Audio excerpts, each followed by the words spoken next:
Dia!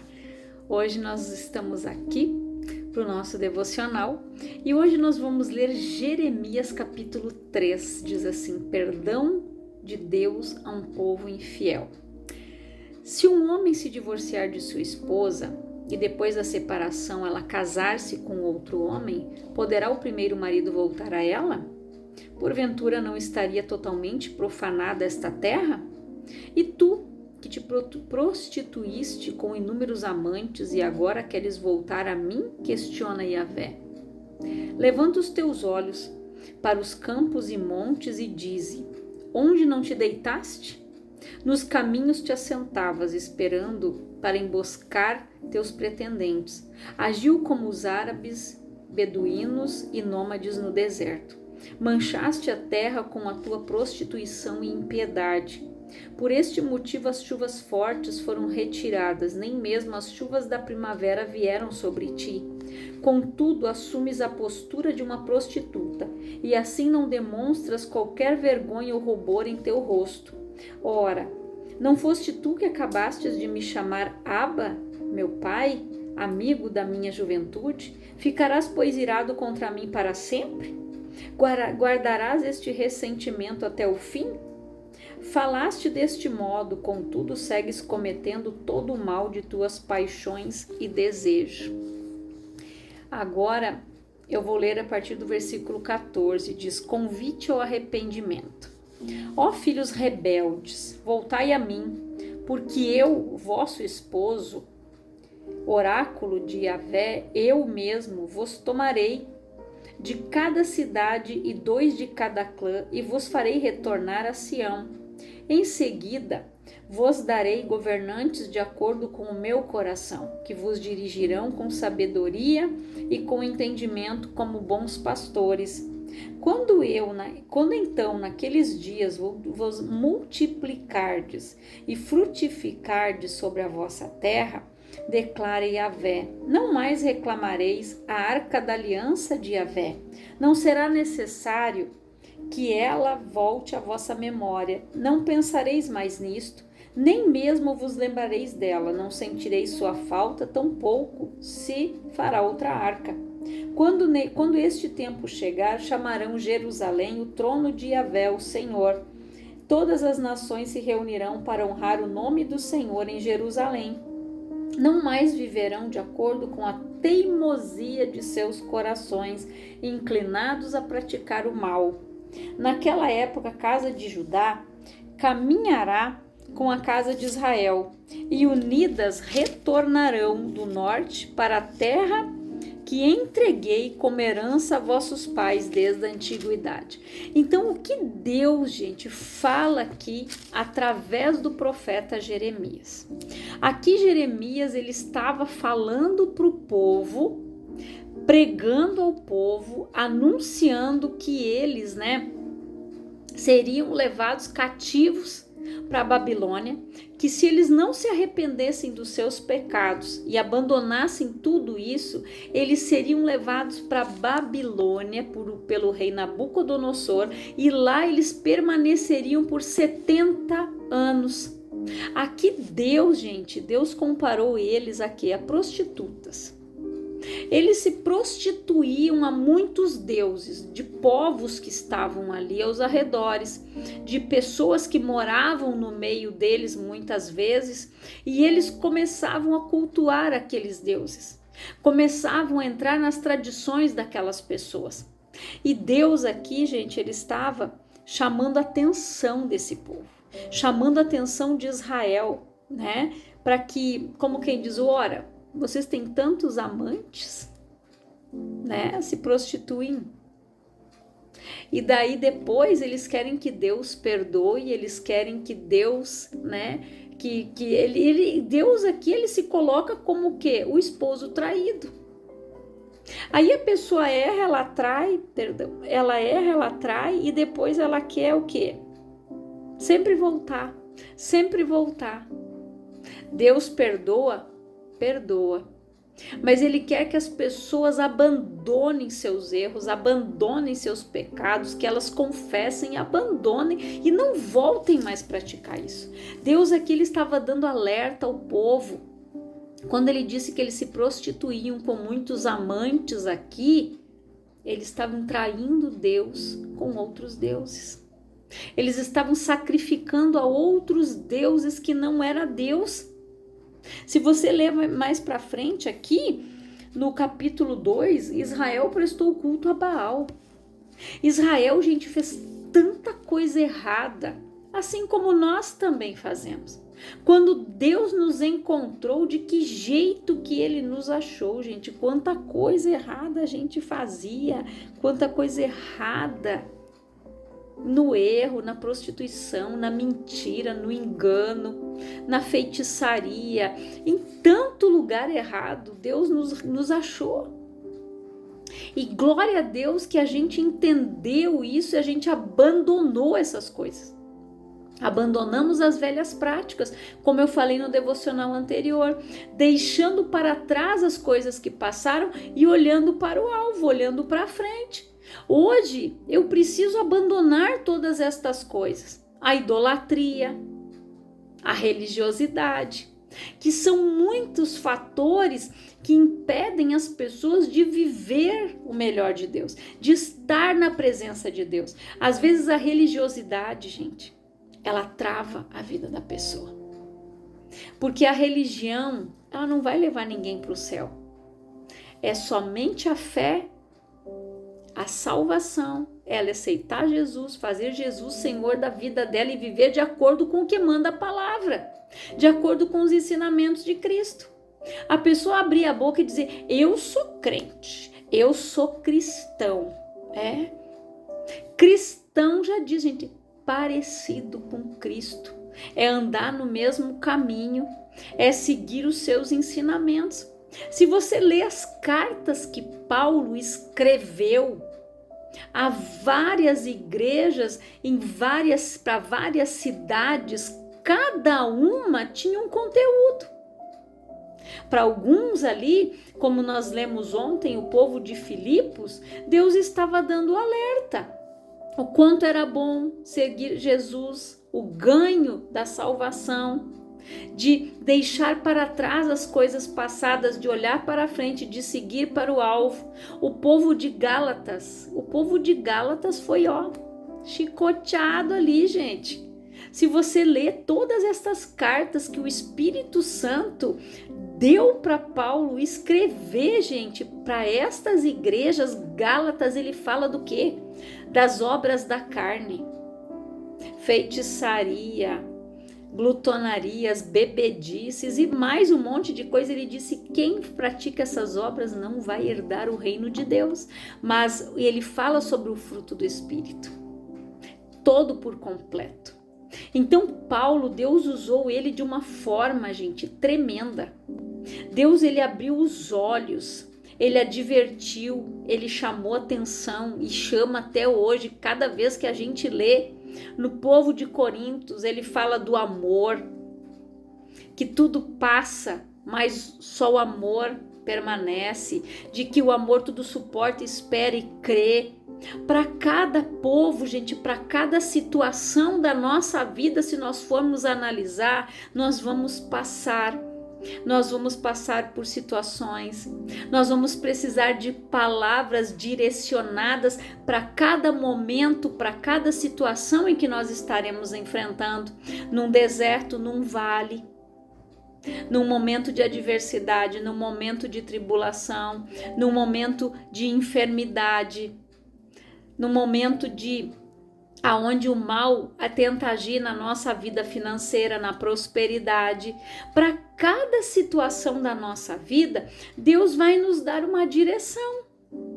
Assim como Deus usou Paulo para escrever certas cartas aqui para os romanos, para os hebreus, para o povo de Filipos, os filipenses, os tessalônicos, tessalonicenses. Deus usou ele também para escrever cartas pessoais para Filemão, Tito, Timóteo. Ele escreveu cartas Então Paulo foi usado por Deus, ousado, ele pregava com intrepidez, ele passava a convicção, a certeza do que ele estava falando. E Paulo experimentou, gente.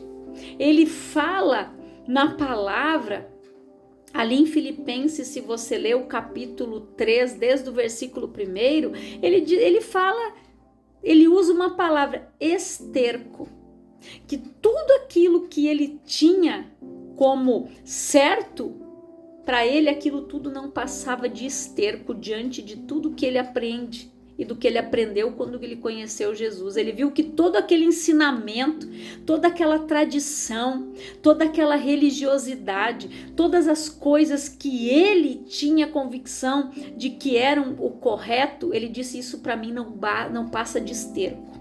Ele usou esta palavra, leia lá em Filipenses 3 para você ver. Ele usou esta palavra, que se a gente for analisar, tudo aquilo, gente, que a gente foi ensinado, crenças limitantes, coisas que nos limitaram, coisas que amarraram a nossa vida, religiosidade, servir outros deuses, todas estas coisas que nós aprendemos e que às vezes a pessoa ainda acha que aquilo ali é bom para ela, mas quando ela conhecer a palavra, ela vai ver que aquilo ali não serviu para nada. De que quando a gente conhece Jesus, a palavra diz o quê? Ninguém amaldiçoa quem Deus abençoa. Quando o povo foi atrás de Balaão para amaldiçoar o povo, o que aconteceu? Ele estava indo, a jumenta dele viu o anjo ali e teve um momento que a jumenta parou, porque ela viu o anjo com a espada, o anjo ia impedir que Balaão fosse lá, porque Deus já tinha dito para ele, você não vai amaldiçoar o povo de Israel, porque aquele que eu abençoei ninguém amaldiçoa. E o Balaão estava indo, até que a jumenta, eu acho que prensou o pé dele, se não me falha a memória, e ela sentou e ele começou a bater nela, e a jumenta falou. E ela disse, o que te fiz eu todos estes anos, eu te sirvo. Aí ele viu o anjo, porque o anjo começou a falar, ela me viu, ela parou e ela te livrou da morte. E aí ele disse, você vai ir, Balaão, vai fazer aquilo que o Senhor Deus mandar, você vai falar exatamente isso. Então, para você ver que tem coisas que às vezes nós julgamos corretas, mas não é. Que nós precisamos agir de acordo com o que manda a palavra, fazer aquilo que nós recebemos do alto, a instrução que vem do céu. O Pai corrige aquele que Ele ama, Ele corrige cada um de nós, Ele mostra onde nós precisamos mudar, coisas que nós precisamos tirar da nossa vida, coisas que nós precisamos abandonar, aonde a gente precisa de uma reforma, de uma mudancinha, de uma transformação. Ele sabe, mas Ele faz nós nos analisarmos. Ele faz nós olharmos para o nosso eu. Eu gosto muito daquela palavra que João Batista diz, é necessário que eu diminua e que Ele cresça. O meu eu, o nosso eu, o meu eu e o seu eu tem que ser extinto. Ele tem que diminuir todos os dias para que Ele cresça, a vontade dEle prevaleça na nossa vida. E quando nós temos esta convicção, as coisas são diferentes. É como Deus aqui chamou eles ao convite ao arrependimento. Ó filhos rebeldes, voltai a mim, porque eu sou o vosso esposo. Eu mesmo vos tomarei de cada cidade e 2 de cada clã, e vos farei voltar e retornar a Sião. Em seguida, vos darei governantes de acordo com o meu coração, que vos dirigirão com sabedoria e com entendimento como bons pastores. Então, Deus, Ele sabe o que nós precisamos. Ele coloca as pessoas para nos guardar, para nos dar direção, Deus, ele coloca líderes sobre a nossa vida, líderes espirituais, pastores, que vão prestar conta da minha alma e da sua. Você acha que vida de pastor é fácil? Não é não. Ele vai prestar conta por cada vida, por cada ovelha. Se ele não pregar a palavra, a verdade, Deus vai cobrar dele depois. Deus vai requerer o sangue de cada ovelhinha ali, se ele se omitiu de falar a verdade, de puxar ela com o cajadinho para perto e dizer: ó, meu filho, minha filha, o negócio é o seguinte. A palavra diz assim, ele vai ser cobrado. Então Deus, ele vai nos dar a liderança certa, pessoas sábias, conforme o coração de Deus, para nos instruir, para nos dirigir, para nos levar à terra prometida, para sermos curados, para sermos transformados. Deus, ele vai usar pessoas para nos dar uma palavra, para nos dar direcionamento, para que a gente venha se posicionar. Esse povo aqui, eles precisavam tomar uma posição na vida, abandonar os ídolos estranhos, os falsos deuses, remover do meio deles todas estas coisas erradas, e eles não fizeram. Por isso eles foram parar no cativeiro. E lá Daniel orou. Ele pediu perdão a Deus pelo pecado dos antepassados, porque ele entendeu que ele estava indo para lá não pelo pecado, não por culpa dele, mas por culpa daqueles que não se arrependeram.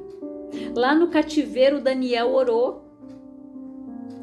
E o anjo, gente, o anjo lutou 21 dias até chegar lá no Danielzinho e dar resposta para ele. Sabe por quê? Porque tinha uma potestade que ele cuidava lá, ele era sentado lá naquele lugar. Por quê? Porque quando nós damos legalidades na nossa vida, gente, há principados, potestades, demônios que começam a agir na nossa vida. E aí, esses demônios, eles lutam para que o milagre não chegue, para que a presença de Deus não esteja nas nossas vidas, para que as pessoas continuem na brecha. Daniel se manteve firme. Daniel fez um jejum. Ele ficou 21 dias até ele receber a resposta de Deus. Poderia ter sido mais. Ele disse: vou esperar a resposta do Senhor. Não vou comer frutas, legumes e Ele disse que ele não ia se contaminar com os manjares do rei, ele somente ia comer frutas, legumes e verduras. Por 21 dias ele ficou assim, até que o anjo veio. Mas quando o arcanjo Miguel veio lutar com aquele principado que estava ali sobre a cidade, aí ele conseguiu vir e dar a resposta, o milagre, a bênção, aquilo que Daniel esperava. Às vezes as coisas demoram um pouquinho para acontecer, as pessoas começam a murmurar. Elas esquecem que no mundo espiritual há uma guerra, uma batalha. Quando você ora, já diz a ação, há um mover, há uma ação a teu favor. O anjo estava ali preso, lutando contra aquela potestade para poder vir dar resposta para o Daniel. Mas ele não conseguiu sozinho. Deus mandou um arcanjo, soltou o anjo, ele ficou lutando com a potestade para o anjo descer. São lutas espirituais, gente. A palavra fala em Efésios, mais uma carta que Paulo escreveu: revestivos de toda a armadura de Deus, para que possais resistir no dia mau. E ele diz mais: a vossa luta não é contra carne e sangue, mas ela é espiritual, contra hostes e principados da maldade em lugares celestiais. Quando você ora e você pede uma direção para Deus, gente, o inferno vai se mover para que você não receba. Então você precisa se manter firme e aguardar chegar a tua resposta, a tua bênção, a tua direção, o teu milagre, aquela porta de emprego, a cura. Mantenha-se firme. Você já orou: Senhor, muito obrigado pelo meu emprego, pela porta que o Senhor já abriu, muito obrigado pela minha cura, muito obrigado por isso, muito obrigado por aquilo. Gratidão. Seja grato. Ações de graças, orações com súplicas e ações de graças. Então, nós precisamos, gente, mudar o nosso entendimento. nos arrepender, abandonar coisas, tirar coisas da nossa vida, confessar, abandonar, remover. E nós precisamos também parar de nos vitimizar, de nos fazer de vítimas, porque a vítima, ela começa a achar um culpado para a situação que ela está, e ela não sai do lugar, ela anda em círculos, ela não vai nem para frente, ela só olha para trás, ela lambe a feridinha e fica ali, perdendo tempo, não vai para lado nenhum, ela não vai nem para frente, ela não segue para o alvo que é Jesus, e ela fica ali, parada, se achando a coitada. Assim o diabo tenta fazer a pessoa se vitimizar, se achar vítima de todas as situações que acontecem. Ela não tem culpa de nada, não, sempre foi o outro. Eu estou assim por tal coisa. Não, eu estou dessa maneira porque aconteceu algo. Não, eu estou assim. Desculpas. Muitas pessoas dão desculpa para não ir numa igreja, para não ir numa célula, para não ir numa reunião, para não ir numa reunião de oração, num estudo bíblico. Eles dão desculpas, porque eles não querem abandonar as coisas erradas. Quantas pessoas, gente, eu já ouvi dizer: eu numa igreja, eu não vou deixar de beber. Eu deixar de ir numa festa, na night, capaz. Eu, crente, não. Quem sabe depois. Tem gente que ainda pensa assim, achando que ainda vão ter tempo. Tomara Deus que tenha. Mas quantas pessoas, gente, acham que é pesado ser cristão, que é pesado servir a Cristo. Paulo me disse na palavra: tudo me é lícito, mas nem tudo me convém. Nós não somos proibidos de nada. Nós temos livre-arbítrio. Por isso que Paulo disse: tudo me é lícito, mas nem tudo me convém. Eu tenho acesso a tudo. Nós temos acesso à internet. Nós temos acesso ali à bebida que é vendida lá no mercado. Nós temos acesso à pornografia que tem aqui. Tudo. Mas eu vejo o que me convém. Roupas extravagantes. Eu vejo o que me convém. Tudo me é lícito, mas nem tudo me convém. Só que esse nem tudo me convém as pessoas não querem. Elas querem servir a Deus num oba-oba. Hoje elas estão na igreja, amanhã elas estão no barzinho bebendo. Hoje elas estão na igreja, amanhã elas estão lá sei lá onde. Jesus disse: não se pode servir a dois senhores. Você serve a Deus ou você serve a Baal. Ou você serve a Deus ou você serve o diabo. Você vai para o céu ou você vai para o inferno, gente. Só tem dois caminhos. Só. A porta estreita e a porta larga. A porta larga é a do mundo, é aquela que pode tudo. Tudo tá lícito ali. Tudo tá aqui, ó, na mão para você pegar. A porta estreita só vai passar aquele que é banhado no óleo, porque ele vai se espremer para passar. Então que você reflita nesta palavra. E que o Espírito Santo ministre muito ao teu coração, gente, porque é tempo de arrependimento. Nós não temos mais tempo a perder pensando: isso é para mim. Não, isso não é. Não é bem assim. Nós não temos mais tempo para isso, gente. A vinda de Jesus está na porta, está muito próximo. Os sinais estão aqui. Leia a Bíblia que você vai ver. Sinais no céu, sinais na natureza, maremotos, terremotos, guerras, rumores de guerra, filho contra pai, pai contra filho. O que mais você quer? Então está na hora de você tomar uma decisão, de você se posicionar. Porque a hora que você vê Jesus, alguém já pregou, porque a palavra diz que ele vai voltar quando o evangelho foi pregado a toda criatura.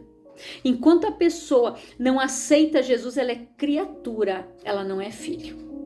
Ela se torna filho quando ela aceitou o filho, porque Jesus disse o quê? Aquele que tem o filho tem a vida, aquele que tem o filho tem o pai. Então quem não tem Jesus, não, eu também sou filho de Deus. Não, você só se torna filho de Deus, herdeiro, co-herdeiro com Cristo, quando você faz Jesus Senhor da tua vida. Quando você aceita Jesus e diz, eu te aceito. E quando você diz, eu não quero mais o mundo, Senhor. Eu quero o caminho, a verdade e a vida, que é o Senhor.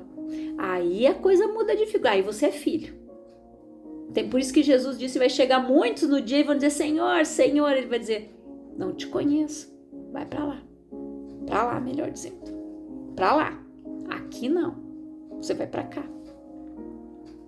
É muito forte a palavra, gente, mas é. É o que o Espírito Santo tem nos dado. Tem nos alertado para a noiva de Cristo, para a igreja do Senhor estar preparada, como as virgens prudentes, não como as nécias que saíram para comprar o azeite no último tempo. Não, é agora. Então, que você compartilhe essa palavra. Aquele que o Espírito Santo te direcionar, manda ela. Seja profeta do Senhor. Manda a palavra para frente. Porque você sabia que todo aquele que você se omitir de pregar, Deus vai requerer o sangue dele da tua mão.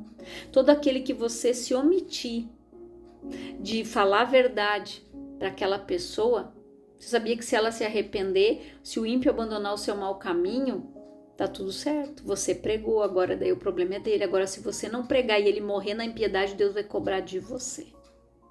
Então, que você faça a tua parte. Manda a palavra para frente. Repassa para aquele que o Espírito Santo te direcionar. Eu quero orar por você, Pai, em nome de Jesus. Eu oro por todas estas vidas, por todas estas pessoas que ouvem esta palavra, Pai. Que elas sejam abençoadas, alcançadas pela tua graça. Que o Senhor venha trabalhar no coração, que o Senhor venha trazer à memória coisas que elas precisam confessar, que elas precisam abandonar, remover das suas vidas, Pai. Que elas escolham a porta estreita, que elas aprendam o que lhes convém, que elas tenham uma vida de santidade, que elas escolham seguir para o alvo que é Cristo, caminhar em direção à salvação eterna, Pai, não da perdição. A perdição está aí. Tudo é lícito, tudo pode, mas que a gente escolha a viver a melhor parte, que a gente escolha, Pai, como Maria, ficar nos pés do Senhor, não como Marta, que se prendem a tantos afazeres e deixam o Senhor de lado, mas que a gente seja como a Maria, que escolheu a melhor parte, e que esta palavra frutifique no coração dos meus irmãos e das minhas irmãs que ouvirem esta palavra, que eles sejam muito abençoados, edificados e renovados, Pai, através da transformação da vossa mente. Em nome de Jesus é a minha oração e que o Senhor te abençoe poderosamente, em nome de Jesus.